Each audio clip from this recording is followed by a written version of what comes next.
सवाल ये भी काफ़ी बढ़िया सवाल है। सवाल में बोला कि wedge of mass capital M. यहाँ पे जो वेज दिख रहा है ना, ये कैपिटल एम मास का वेज है। एक ग्रूव है यहाँ पे, सर्कुलर ग्रूव, ठीक है ना, सेमी सर्कुलर है लेकिन सर्कुलर ग्रूव है और ये स्मूथ है। टॉप मोस्ट पॉइंट से कोई ऑब्जेक्ट को छोड़ा गया एम मास का।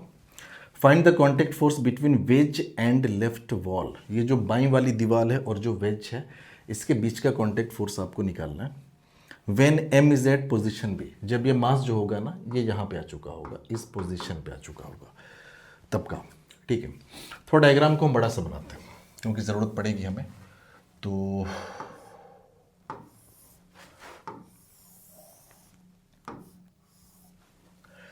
ये बस समझने के लिए थोड़ा सा डायग्राम हमने बड़ा किया।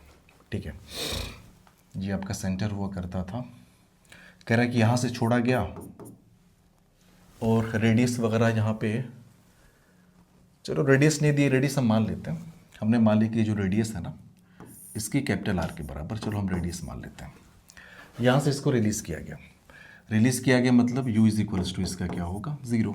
तो कह रहा है कि ये m पे आ जाए और m कहीं यहाँ पे बनाया हुआ है, मतलब यहाँ से एंगल उसका दे रखा है। ये बॉब कह रहा है, सॉरी, कह रहा है कि ये ऑब्जेक्ट यहाँ पे आ जाए और ये जो एंगल दे रखा है वर्टिकल के साथ, यहाँ पे ये थीटा डिग्री का एंगल दे रखा है। ये आपका हो गया रेडियस। ठीक है, यहाँ पे इसके पास कुछ ना कुछ स्पीड होगी। हमने मान लिया कि स्पीड इसके पास यहाँ पे है v के बराबर। ठीक है ना। सबसे पहले हम ये जान लें कि ये वर्टिकली कितना नीचे आया है। तो अब देखिए, पहले यहाँ पे था और अब इस लेवल में आ गया, मतलब वर्टिकली ये इतना नीचे आया है ऑब्जेक्ट। ग्रेविटी के इन्फ्लुएंस में है, ऑब्वियस सी बात है। ठीक है, ये हमें निकालना है। अब देखो, ये पूरा यहाँ से लेकर यहाँ से यहाँ तक पूरा आर होगा रेडियस के बराबर, ये पूरा। और यहाँ से यहाँ तक अगर इसकी बात करें तो ये आर कॉस थीटा होगा, यहाँ से लेकर सिर्फ यहाँ तक की।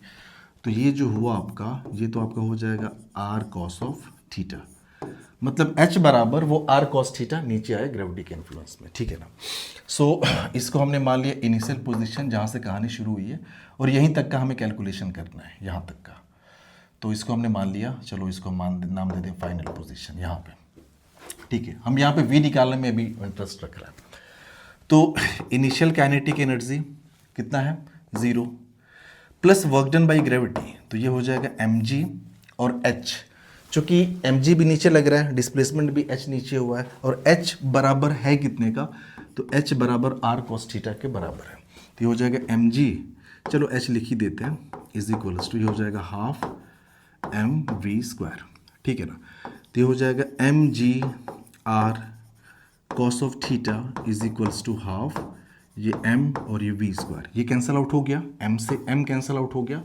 सो v इज इक्वल्स टू, हमारे पास जो निकल के आया वो निकल के आया 2g r cos of theta, ये निकला है v की वैल्यू। ठीक है ना। इतनी इसके पास यहाँ पे स्पीड होगी। आप बोलोगे सर ये वर्क डन में सिर्फ ग्रेविटी का वर्क डन क्यों लिया है, नॉर्मल फोर्स भी तो, नॉर्मल का वर्क डन 0 हो गया। ठीक है ना, नॉर्मल क्योंकि डिस्प्लेसमेंट के 90 डिग्री पे हमेशा एक्ट हो रहा होगा।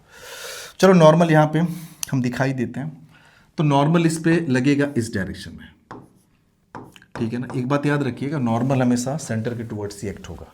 ठीक है, नॉर्मल इस डायरेक्शन में लगेगा, साथ ही साथ इसका mg नीचे की तरफ लग रहा होगा, ये हो गया mg। ठीक है, इसको थोड़ा सा आगे बढ़ाते हैं ऐसे। ये सर्कुलर मोशन में है ना, सर्कुलर मोशन में ऑब्जेक्ट। तो आप बोलोगे यार कि यहाँ पे एक और फोर्स काम कर रहा होगा, mv² बाई रेडियस इसकी r। भाई रोटेटिंग फ्रेम के रेस्पेक्ट में देखें तो बाहर की तरफ एक centrifugal force mv² by r काम कर रहा होगा। ठीक है, ये एंगल थीटा है तो ये भी आपका थीटा हो जाएगा। ठीक है, अब इस mg के कंपोनेंट होंगे, तो एक कंपोनेंट इधर आएगा mg cos थीटा, तो वो भी इसमें जुड़ जाएगा, ये आपका हो गया mg cos ऑफ थीटा। ठीक है ना, इधर लग रहा है नॉर्मल रिएक्शन। एक कंपोनेंट इधर आएगा mg साइन ऑफ थीटा। देखो mg साइन थीटा का सिर्फ ये काम है कि ये इसकी स्पीड को बढ़ाएगा। ठीक है ना। तो अगर हम ये आपका रहा ऑब्जेक्ट, ठीक है ना, इस पे इस लाइन के अलॉन्ग अगर फोर्सेस की हम बात करें, इधर आपका लगा n और इधर कौन कौन से फोर्सेस लग रहे हैं, तो इधर आपका फोर्स लग रहा है mg cos of theta plus M V square by R, ये दो फोर्सेस इधर लग रहे हैं। तो साफ साफ हम एक बात तो लिख सकते हैं ना कि इस लाइन के अलोंग तो इक्विलिब्रियम है, तो ये n is equals to M G cos of theta plus M V square divide by R. तो ये आपका हो गया M G cos of theta plus M V square की वैल्यू ये हो जाएगा 2gr कॉस ऑफ थीटा, ये हो गया 2gr cos of theta divided by R. ये आर से आर कैंसल आउट हो गया, ये एम जी कॉस थीटा और ये 2mg कॉस थीटा। तो ओवरऑल ये हो जाएगा n is equals to 3mg cos of theta. ये नॉर्मल रिएक्शन हमने निकाला इतना, ठीक है ना। एक बात और, अगर ये थीटा है तो अब ध्यान से देखोगे तो ये वाला एंगल क्या होगा, ये भी थीटा होगा, ठीक है ना।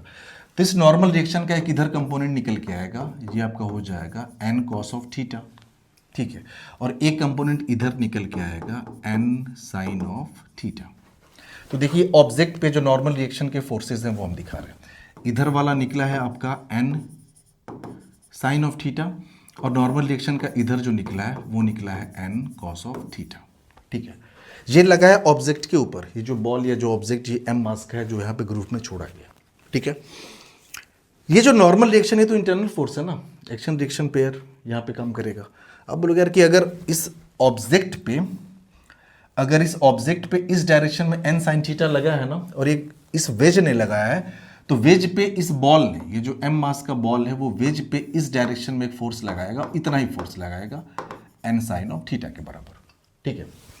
साथ ही साथ अगर वेज ने ऊपर की तरफ n कॉस थीटा एक्सर्ट किया है तो फिर ये ऑब्जेक्ट भी इस वेज पे नीचे की तरफ n cos of theta exert करेगा, ठीक है। अब जरा हम डायग्राम को फिर से बना रहे हैं। ये है हमारी लेफ्ट वॉल, ठीक है ना, साथ ही साथ यहां पे हम वेज को दिखा दे रहे हैं, ये है हमारा वेज, ठीक है। इस वेज पे भाई वर्टिकल डायरेक्शन में तो फोर्सेस बैलेंस है, ठीक है ना। जो mg होगा इसका पूरा मास जो है कैपिटल M गिवन है, तो पूरा कैपिटल इसका जो वेट होगा डाउनवर्ड डायरेक्शन में m इंटू जी के बराबर होगा, ठीक है ना। साथ ही साथ इस पे n कॉस थीटा और एक डाउनवर्ड डायरेक्शन में लग रहा है n कॉस ऑफ थीटा। तो भाई जो ग्राउंड है वो भी तो इस पर नॉर्मल रिएक्शन ऑफर कर देगी, उसको हमने बोला n डैश, ठीक है ना। n डैश कौन सा है, this is normal reaction offered by the ground, ये जो ग्राउंड ने ऑफर किया ये वो है। साथ ही साथ इस वेज पे हॉरिजॉन्टल डायरेक्शन में कौन सा फोर्स लग रहा था, अब बोलोगे यार कि वेज पे ना हॉरिजॉन्टल डायरेक्शन में n साइन थीटा लग रहा है, ठीक है। तो इस वेज पे हॉरिजॉन्टल डायरेक्शन में एक हमने फोर्स दिखा दिया n साइन ऑफ थीटा, ठीक है। अच्छा एक बात बताओ, ये हॉरिजॉन्टल फोर्स वेज पे लग रहा है, इस फोर्स की वजह से वेज एक्सेलरेट होना चाहिए, लेकिन एक्सेलरेट हुआ नहीं, दीवार ने रोक लिया। मतलब दीवार ने इतना ही फोर्स इस वेज पे इधर लगा दिया होगा n साइन थीटा के बराबर, ठीक है ना। ये जो फोर्स आप देख रहे हो ना, ये अप्लाइड बाई लेफ्ट वॉल है, ठीक है ना। बाई वाली दीवार ने इस पे इतना ही फोर्स लगा दिया। भाई अगर बाई वाली दीवार फोर्स न लगाती तो n साइन थीटा की वजह से ये n साइन थीटा, ये वाला जो दिख रहा है ना आपको n साइन थीटा, ये लगा है वेज के ऊपर, किसने लगाया है, तो इस बॉल ने लगाया है। तो आप बोलोगे अप्लाइड बाई बॉल है, ये अप्लाइड बाई बॉल है। तो चाहे जो भी हो, अगर वेज पे हॉरिजॉन्टल डायरेक्शन में लेफ्ट की तरफ कोई फोर्स है और उस फोर्स की वजह से उस फोर्स के होने के बावजूद भी अगर ये इक्विलिब्रियम में है, मतलब उस फोर्स को किसी ने कैंसिल किया होगा। वेज पे चूंकि लेफ्ट डायरेक्शन में है तो दीवार ने उस पर राइट में उतना ही फोर्स लगा दिया होगा। इसका मतलब कि force applied by left wall on the ways वो हो जाएगा n साइन थीटा के बराबर। तो जो हमारा आंसर आएगा आप साफ साफ लिख सकते हो कि force applied by left wall on the ways, वो कितना हो जाएगा फोर्स, वो फोर्स हो जाएगा F, लिख दे रहे हैं F is equals to n sine of theta. और किधर लगेगा, तो आप बोलोगे ये दाहिनी तरफ लगेगा, ठीक है ना। और n की वैल्यू 3mg cos थीटा हम निकाल के बैठे हैं, सो फाइनली आपका हो जाएगा F is equals to n आपका है 3mg cos ऑफ थीटा और ये आपका हो गया sine of theta. So this is our final answer of the problem, ठीक है ना। आई होप कि ये सवाल आपको समझ में आया होगा। Thank you.